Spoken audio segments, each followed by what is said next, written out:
Thank you, Lord.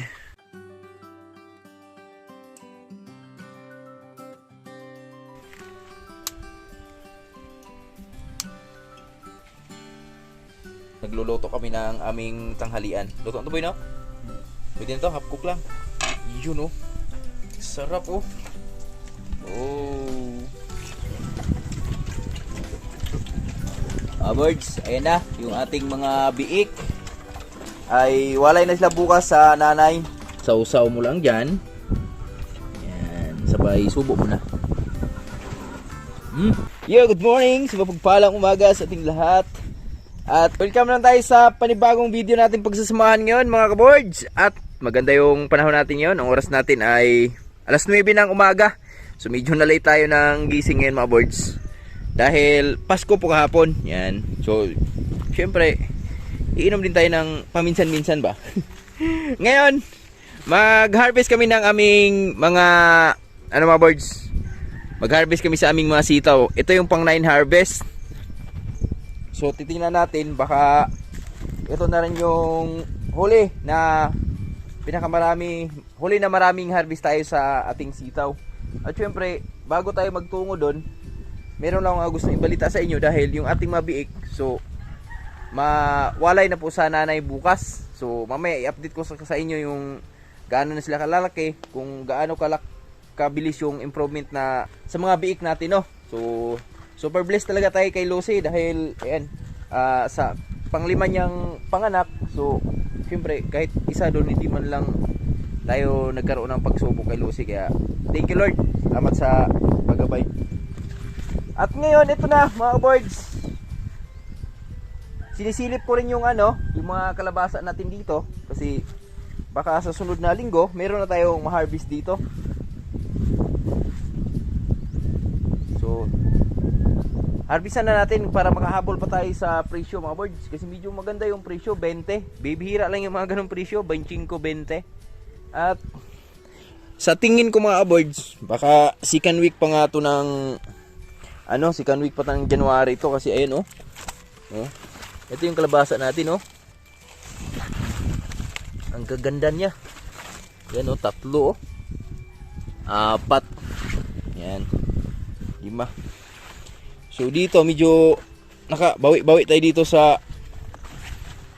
area na to, mga birds, sa mga bunga, kasi medyo may mga bunga talagang naibuga. Ayan, di ba? Uy, tumban man. Ayan, may mga bunga na ibuga yung ating kalabasa dito banda. Ayan, ang dami, parabiyag. Yan, mayroon pang maliliit. Yan. So sana abot tayo ng kahit mga 500 kilos lang, masaya na tayo dyan, mga birds, no? Ayan, ito yung mga bunga dito, dikit-dikit. Ito. Yan. Ang dami. Ito yung salubong natin sa 2026 na blessings, mga birds, no? Tapos ang panapos naman na blessing natin sa 2025 yung anak ni Lucy ngayon, kasi baka sa linggo, mga ka-birds, baka sa linggo pag di naubos yung mga biik natin, kasi sa ngayon kasi meron ng 3 biik na may-ari. So yung i-dispose natin 13 kasi yung biik natin dyan, tapos kuhaan ng barako 12 na lang, tapos iiwan ko yung pinaka maliit, yung namamaga yung dito, yung balikat niya, so 11 na lang. Tapos bibigyan ko ng isa si Nanay Rayot, so 10 na lang, ay 11 na lang. Ayan, tama, 10 na lang. Tapos ang maibenta pala natin dyan ay siyam na biik lang. Tapos yung 3 doon may-ari na po.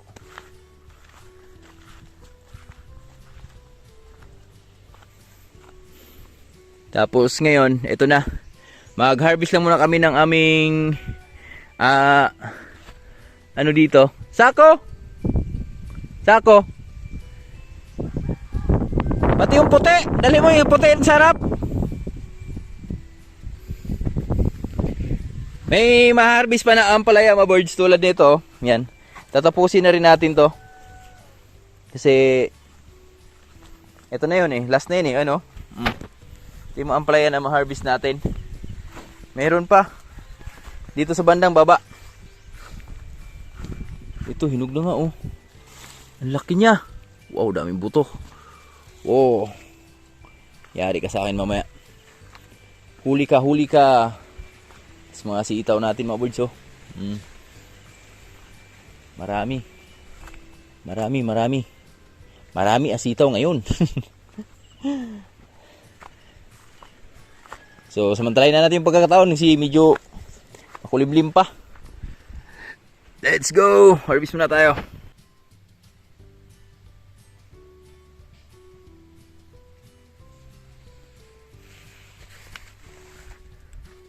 Ay, thank you Lord. Wala, ganda na langit oh. Mga ka-birds, update tayo sa aming pag-harvest. So, 1 oras na kami mahigit dito at ito na. Dito na kami sa last lane. Yan, dalawa lang kami ni Manlaboy dahil sa Tatay Rayot. Masama yung pakiramdam ni Tatay Rayot. Pero mas masama pag wala ng pakiramdam. Di ba boy? Tama. Tama yan yung Manlaboy oh. Tumatagak-tak na yung pawis dahil sa init. Sabi ng init mga ka-boards. Ligo ang dagat. Ligo ang dagat. Ito boy oh. Talaki boy oh. Oh.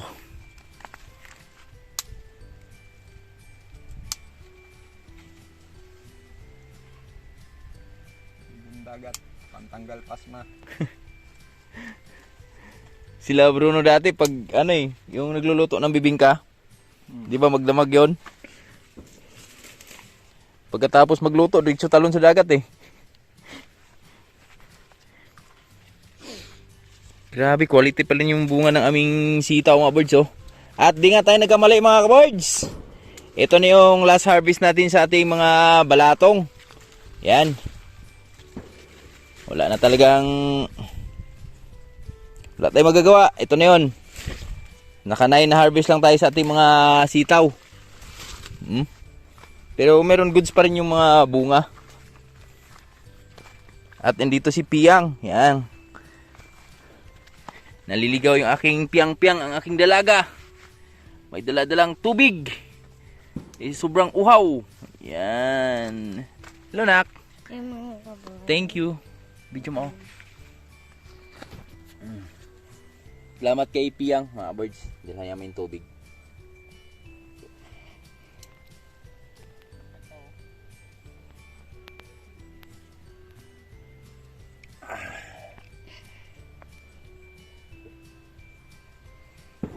Oh.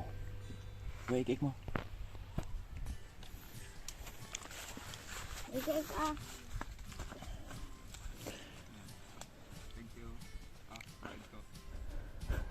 Mukhang may kailangan na naman yan ah.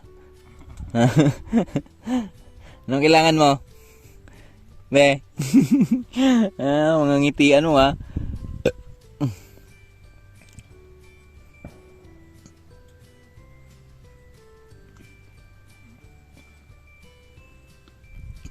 Ayun na, dahil mo na yan doon. Okay na yan. Thank you. Puno na yung cellphone ko? Ang gagawin mo? Sige.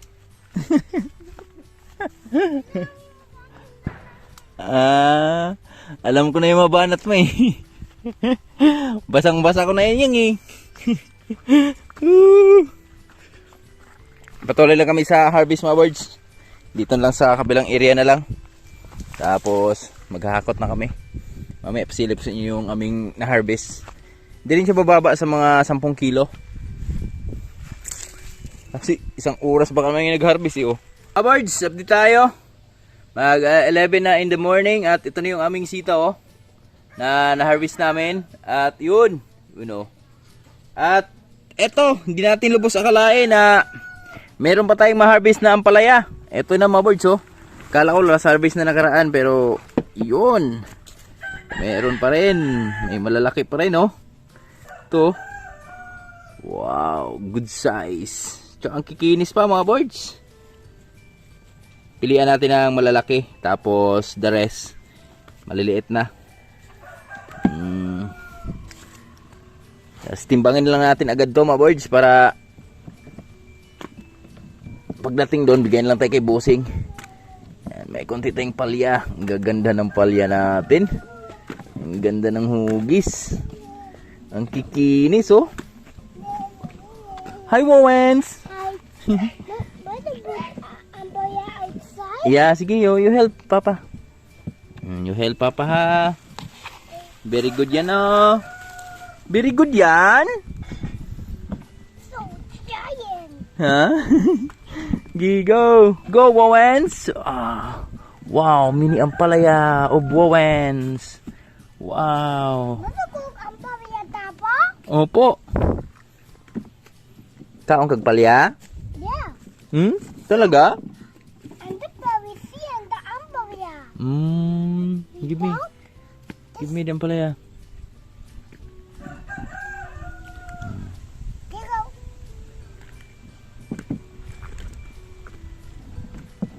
Ito, kayas malalaki to.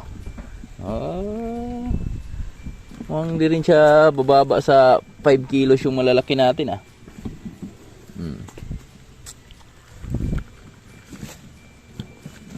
Oo na.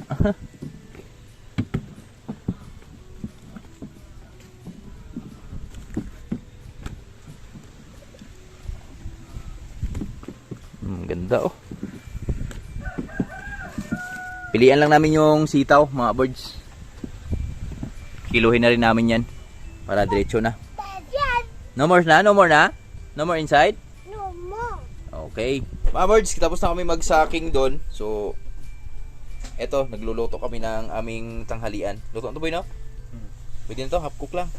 Yun, oh. Sarap, oh. Oh. Kita niyo yan, mga birds. Ano yan? Yung half cook na okra. Yan. Sarap. Hindi mo. Yan. Ah. Tapos, may sitaw din. Sarap to, boy, sa bagoong, boy, no? Bagong isda. Bagong isda. Wala kasi dito sa amin nun yung yung bagoong na Pangasinan, eh. Meron dito sa amin ginamos, eh. Pero masarap dito sa ginamos. Mamaya hanap tayo doon sa Gihulngan. Tingin tayo ng ginamos doon. Tsaka may suka tayong masarap dyan. Ah, eto. Tara, kain tayo, mga birds. Si Mrs. na una na kumain, eh. Hindi na kinaya yung gutom. Tapos, ito lang yung sausawan natin ngayon. At tingnan yung suka na ginawa ko, mga birds, oh. Oh. Kulang pa nga lang siya sa sili. Pero, tingnan yung itsura. Sarap yan. Ayan yung sausawan natin. Toyo, tsaka suka. Hi, Papa. Hello. Mga birds, tara. Lunch tayo, lunch. Wow, titikman nga natin yung natin. Yung ating okra, tsaka sitaw. Yung sitaw, oh. Yan, gagawin mo dyan. Ganyan lang yan, mga birds, oh. Yan. Sausaw mo lang dyan. Yan, sabay subo mo na.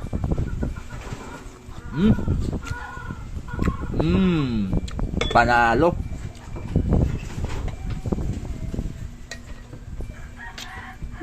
Ini masarap. Malasahan mo pa yung ano ng gulay ba?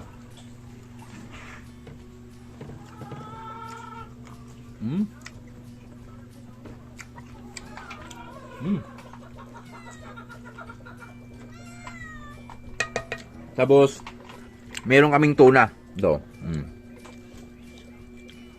Grabe sarap ng okra, pero eh. Ba talaga okra? Pag sariwa.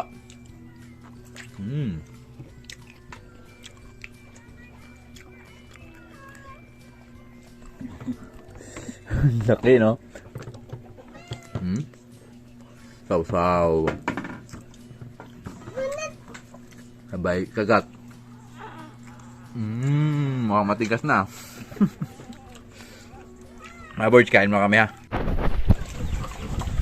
Did.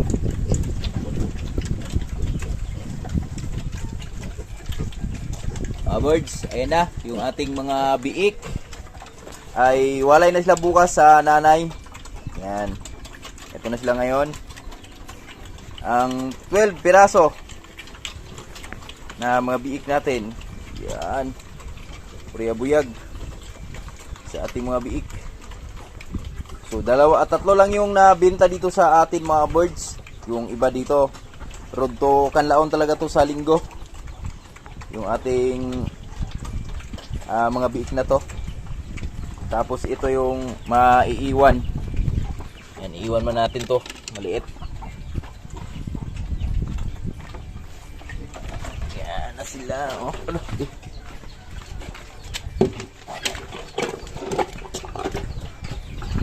Last nang kumain. Hindi nalugi yung makabili na ito. Tingnan natin kung magkano yung abutin dito sa mga biik natin. At yung ito pinakamalaking lalaki, yan, nabenta na yan mga birds. Dito lang, kapitbahay lang namin. Tapos marbor din siya na isang babae. Tapos ito naman kay Brad Siloy naman to, itong babae na to. Yan, bilis lang kumain oh. Tapos agad oh.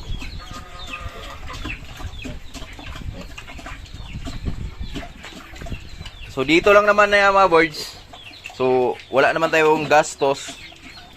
Tapos kapitbahay naman natin yung bumili dito. So binigay ko lang sa kanya to ng 4-5 itong isa. Yan. Tapos yung babae na isa din. Ayan yun yung babae na yun.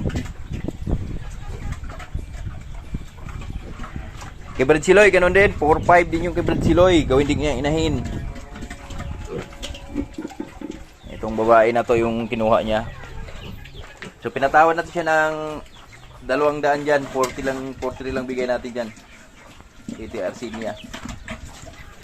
So the rest, Kanlaon na to. Biyahe na ng Kanlaon to mga birds. Tapos ang ibibigay ko kay Nanay Riot, ito to. Ito yung kay Nanay Riot.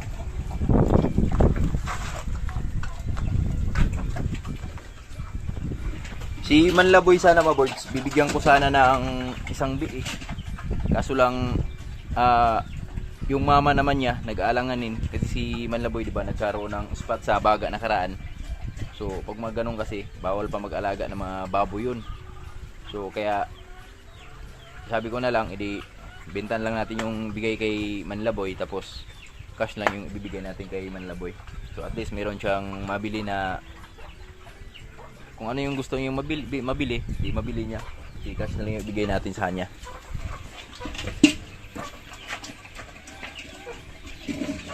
Right, salamat kay Lucy. Yan si Lucy, di rin magtatagal to mga birds. Ano din agad yan, mag-ilalandi din agad yan kasi hindi naman siya ganun payat. Tapos pupunta tayo ng Gihulngan ngayon. Bibilhan na natin ng purga to para bukas mapurga na natin agad siya ba. May kasalo ka pa dyan ah. Ano yung kasalo mo dyan? Mga sisiw yung kasalo mo dyan ah. Daming sisiw oh.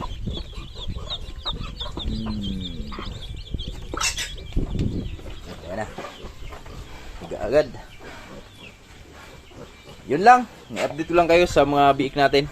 Mga birds, yan, galing na tayo dun sa farm. At ito na yung huling sitaw natin.